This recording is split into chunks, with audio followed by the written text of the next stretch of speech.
जब से जवान भेली गड़ गेली छौड़ा सबके नजरिया में ना।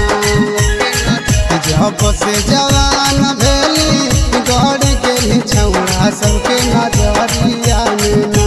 तो दिल्ली मार करवाई जमुई बजरिया में ना। तो दिल्ली झगड़ा लगाई झाझा बजरिया में ना। जब से जवान भेली गड़ गेली छौड़ा सबके नजरिया में ना। जब से जवान भेली गड़ गेली छौड़ा सबके नजरिया में ना। तो दिल्ली मार करवाई नवादा बजरिया में ना। तो दिल्ली झगड़ा लगाई गया बजरिया में ना।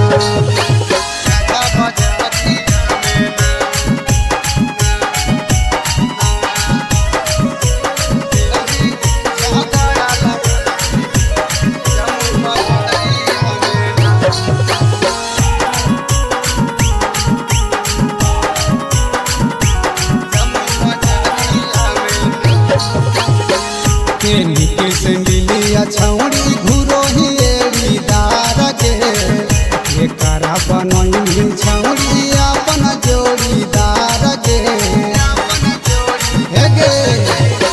तेनी के संडिलिया छौड़ी घुरो हिएरी दार के करा बनई छौड़ी अपन जोड़ीदार के।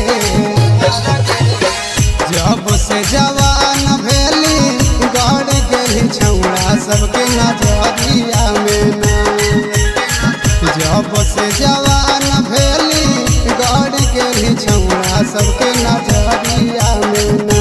तो दिल्ली मार करवाई नवादा बजरिया में ना।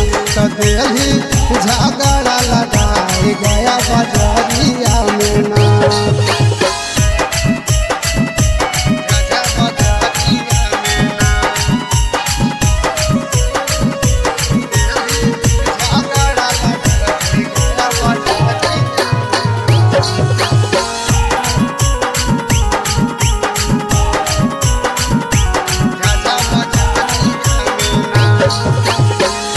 इंदर तूफानी के बनाई ले बातार के राइटर सनोजवा माजा के तौरा तो भर के बुझली गे।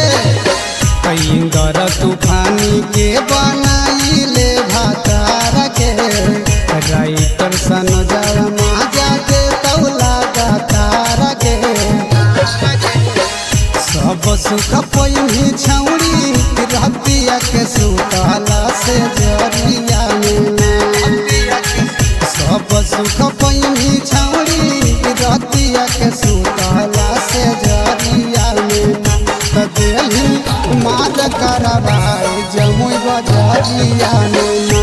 तो दिल्ली झगड़ा लगाई खैरा बजरिया में ना। Presented by Rama Films.